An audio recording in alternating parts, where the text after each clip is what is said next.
Hello everybody and welcome back to the channel. My name is Dan and I'm here to bring you another FPL video. So in this one we're going to be breaking down how my team's got on so far in game week 3, as well as 5 key observations I've made during this game week that I hope helps us make decisions moving forward into future game weeks. So if you are new to the channel, please do consider subscribing to it, and if you are enjoying that content, of course, as always, please hit that like button. So without further ado, let's jump into how the team got on this week. I think really no surprises first of all about the total points scored, coming in so far with 36, alongside many managers that have suffered this week. Unfortunately, it's a very disheartening game week overall, but one that we just have to take on the chin and accept that many managers are in the same position as us. So let's start from the back all the way to the front of the team then. So Sanchez in goal, really coming in as my saving grace here on 8 points. Pretty much nearly 25% of my whole squad in terms of points scored. Phenomenal performance by Brighton. Clean sheet plus 3 saves and 1 bonus, giving us the total of 8 from him. So very happy I went with him over Ward, as I know many managers actually thought that he would prove better in terms of that Southampton fixture. When moving into the defence, then Reece James coming at a very disappointing 1 point. I'm going to touch on this later on with the observation made as well, but I think it was FPL Raptor who tweeted it, that it's pretty much criminal to be playing this guy at right centre-back, right? I think that Tuchel's gone into this Leeds game full of confidence, thinking that, it's going to be a bit more of an easier, light-hearted game, not really taking into consideration it's a home fixture for Leeds. The crowd were fully behind them, full of energy, and they came out absolutely swinging. And I think that Loftus-Cheek, if you're going to hit that guy the right wing back opportunity, fair enough. But play him against Bournemouth, right? Don't play him against Leeds, where they're going to press you. They're going to be up for it. They're a team that have run, I think it was in the end 10, 11 kilometres more, similar to the Brentford United statistic. They were just running Chelsea off the pitch, really. And having Reece James at right centre-back just meant he wasn't racking up bonus points. He wasn't in the right positions that we want from an attacking perspective. And of course, conceding 3 goals just meant he only brings us in the 1 point. But again, it's something that from an FPL standpoint, you look at the statistics, and then of course the real life manager goes and makes an absolute horrendous decision, as well as Mendy, the goalkeeper, making a horrific decision as well. So very unfortunate to have only scored 1, but again, we take it. Nico Williams versus Andreas Pereira is the second kind of almost failed decision, if you can consider that, really. I think I had Andreas pretty much in my thinking for game week 3 all the way up until maybe Friday night, in terms of a last minute decision where I thought actually Everton didn't look very good from an attacking output. Brentford looked much better from a defensive perspective. Let's try and back the clean sheet over an attacking return from Andreas, and of course it went the opposite way. So very disappointed to have not bagged the clean sheet with him on the 88th minute goal conceded, but again, we just have to take it and move on with these decisions.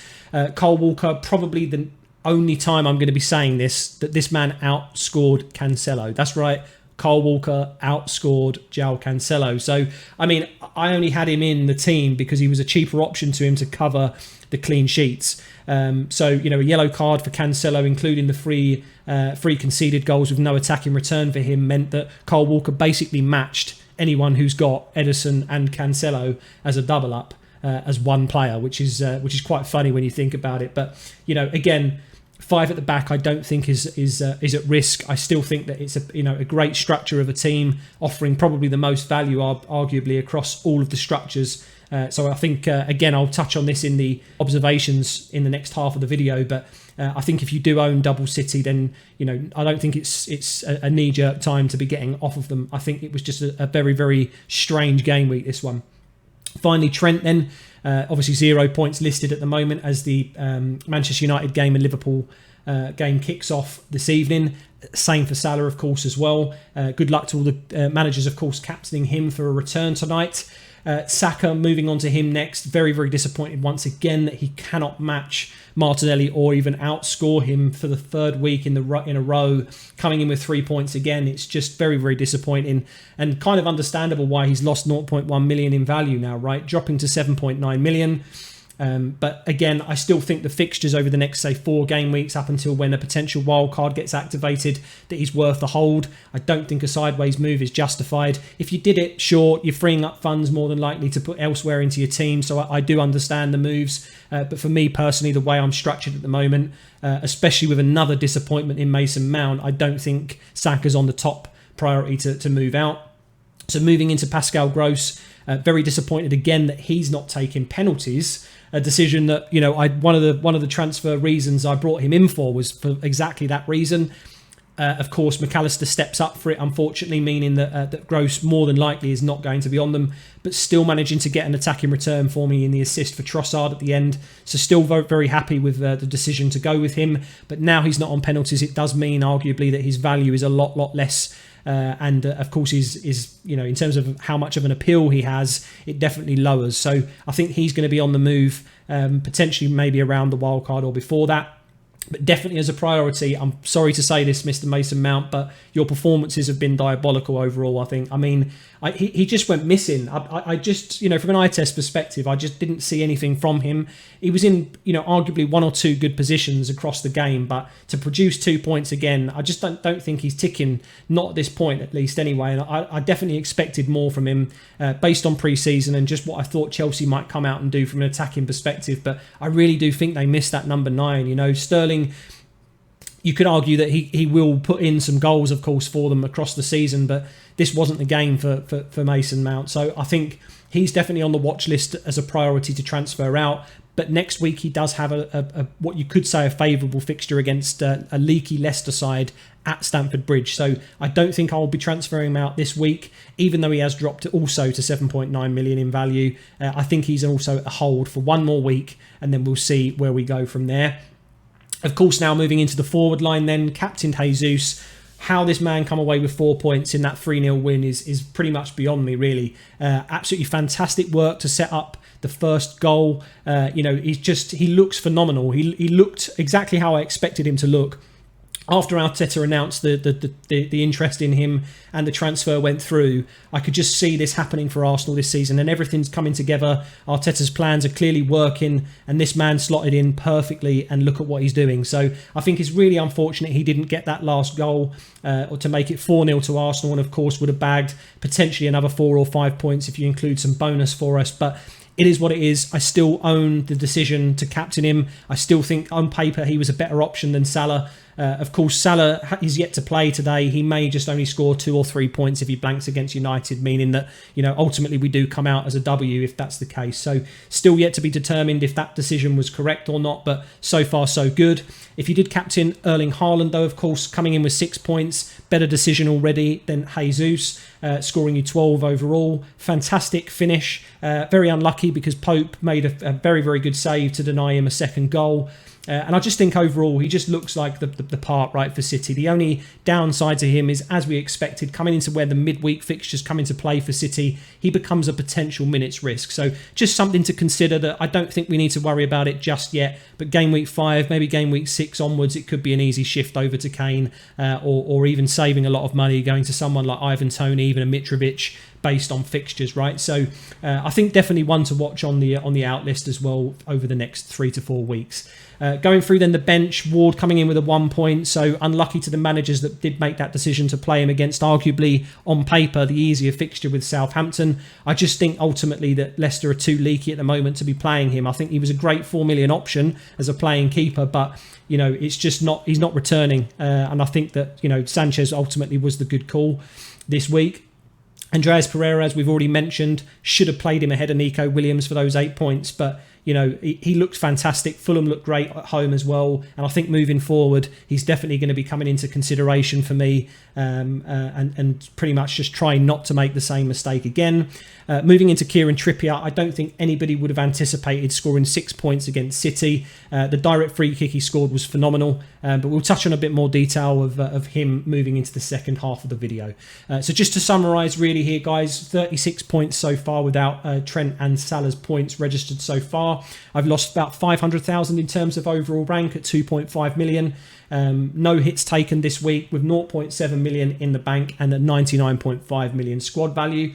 I would be at this point, game week 3, I would have hoped for a little bit more in terms of squad value. I've lost, unfortunately, a couple of 0.1 millions in Saka and Mount recently without too many increases. But ultimately, the wild card is a really good place to start in terms of building your value. So I think from game week 8, when we've got those those price rises happening on a daily basis, you can target certain players, right, that are dropping, certain ones that are rising, and easily get your value up by a million over a course of a week, right? So nothing too disastrous, but something to just consider moving forward. So as I say, second half of the video now, we've got 5 observations really that I took away from the game week that I want to share and just really briefly talk about. So I've mentioned it already, or some of these already. I think the first one really is try not to knee-jerk on the 5 at the back structure. If that's what your squad looks like, I think there's a couple of things to note.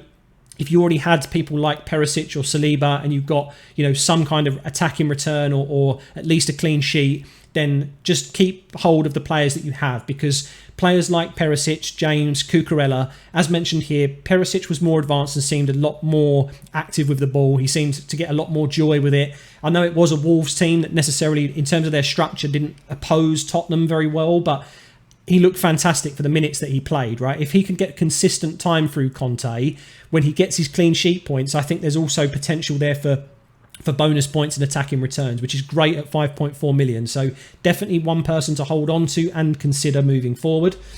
If you are a Reece James owner like myself now, playing at right centre-back is not going to happen every week. Like I say, I think that was a big mistake by Tuchel. We cannot account for that as fantasy managers. We have to go by statistics, eye tests, various other ways of retrieving data. And when nobody would have anticipated Reece James playing in that position against Leeds, I think it was a mistake from him. And of course, from the second half onwards, we saw James a lot more advanced, in the box, creating chances, and looking like the player that is worth that 6 million price tag. So I think for me, he is a hold, even though I've just brought him in, of course, for this week. I think if you've been a long-term owner of him, don't knee-jerk to his 1 pointer this week. And same for Cucurella. I think ultimately his involvements were very positive. It's just the execution that was lacking. If you actually watched the game or watched any of the highlights, he had about maybe 3 chances. One, I think, was on his right foot and he completely skewed it as it being his weaker foot. There was one opportunity I think he had on the half volley with his left foot, snatched it a little bit, kind of didn't really look like it was ever going on target. But you've got to remember, this is against the Leeds side that were already winning the game. The fans were creating an atmosphere that put the Chelsea players under a bit of pressure. I think, to be honest, on his day, he can make something happen from those chances, right? So I still think, again, at 5.1 million, he's a very, very good option. So again, for me, it's a hold. Don't knee-jerk out of it. And of course, finally, we've already touched on the double City defence, but nobody would have predicted City conceding 3 to Newcastle. I know some people predicted maybe 1, possibly even 2 goals for Newcastle, but to have conceded 3 goals, if you are Ederson and Cancelo owners, Ederson, Walker, Cancelo and Walker, whatever you've got in terms of a double up, I still think holding on to them moving forward, their fixtures look phenomenal still. So I don't think we should be knee-jerking out of that too much. Moving into the second point then, if you're one of the managers that did go for the Ward-Iverson double up in terms of that 8 million spend for the keeper options, at this point I think I'm going to consider, or I would strongly consider as a manager, moving to at least a 4.5 million goalkeeper for Ward or Iverson, because I just think they do not look solid enough at the back as a team. I think Ward is at risk of 1 to 2 points per week, and Iverson pretty much has never got any minutes so far. So I would just keep Ward on the bench, move Iverson to a 4.5 million in if I could find that extra money, and just have a keeper that has more chance of doing the likes of what Sanchez has done this week and scored us 8 points, right? I think now's the week to do it rather than holding off for too much longer. Moving into point number 3, I would say that managers who chose to captain Jesus, as already mentioned, very, very unlucky. I think if his fourth goal stood, we would have been talking about a double-digit haul there, meaning potentially 20 points, 19 points for the guy. So I don't think that there was any kind of bad decision there. But again, we have to take these as little L's, small L's in terms of before Salah's played, of course. But we'll see what happens tonight. But again, I think it was very, very unlucky. And then just touching on Bournemouth, arguably, I think they had spells, right? I think Kiefer Moore did well. He was holding up the ball in certain places. He looked the most hungry out of, you could say, the majority of the Bournemouth players, to be honest. But in terms of a defensive point of view from them, I think if you're trying to target a captaincy or an attacking player to play somebody, Bournemouth looks like a fixture that we need to be targeting, right? So that's away or at home, to be honest. I think they're definitely looking the weakest of the 3 promoted sides so far. And number 4, I've actually kept this on there from the Game Week 2 observations. I think it's still just as valid as it was now. I haven't updated the price, but this was on there from there. If you want to go and check out the Game Week 2 observations as well, I said the exact same thing. And that is Rodrigo and Harrison could become pivotal, cheap midfield options. What do they go and do against Chelsea? They provide a goal and assist each. I personally didn't see that coming. I actually anticipated that both of these would more than likely blank against Chelsea and Brighton. But they're really making an argument that we need to be thinking about either of these from Game Week 4 or 5 onwards, as suggested in the comments here. So definitely something to think about. I think at those options, for me personally, I'm looking at Mason Mount down to one of these, free up some money and potentially move that back into defence, right, and upgrade somebody else. It looks like the 8 million midfielder options are a little bit limited in terms of what their outputs are, whereas the higher priced defenders are doing better overall. So I think potentially in Game Week 5 that could be a double transfer for me. But it's, again, I want to see how they're doing in Game Week 4. If one of those managers that backed either of these, especially Rodrigo, as I think he's gone up in price much more recently, I think, props to you, really. You've probably scored 50 points this week with one of them, right? So very good if you went for him. And finally, last but not least, Trippier owners. I know I am one, so I am speaking from a little bit of bias here, but you need to be feeling good about that City performance, right? Even though he got the yellow card, of course, lucky really to be rescinded from a red card actually down to a yellow. But this would have been a very different conversation, I guess. But his direct free kick was absolutely phenomenal. I highly recommend going and checking it out if you haven't seen the highlights yet. It was an absolute rocket in the top corner. Ederson had no chance. And I think, to be honest, if he can go and score 6 points in what you would argue is the second most difficult fixture, because ultimately playing at home against City is essentially going to be the easier of the two, right? You're playing at the Etihad. That's probably arguably the hardest fixture on paper. You've played at St James's Park. That's the second kind of most difficult fixture. To have scored 6 points there, I think it's really positive. I know he does play Liverpool in Game Week 5, but Game Week 4, they play Wolves away. I think that looks like a great fixture for him to play in, hold him through Game Week 5, and from Game Week 6 onwards, Newcastle's fixtures look great. So for me personally, I think he is a hold, and I think he could potentially go up in value moving forward. So they're really the key observations I've made. There is, of course, again, some bias in there, so don't take all of this as advice as such to bring players in or obviously take players out. But ultimately, that's what I'm thinking come Monday evening, essentially. So let's see how the Manchester United and Liverpool game plays out tonight. If you are one of the managers that have captained Salah, then good luck to you all.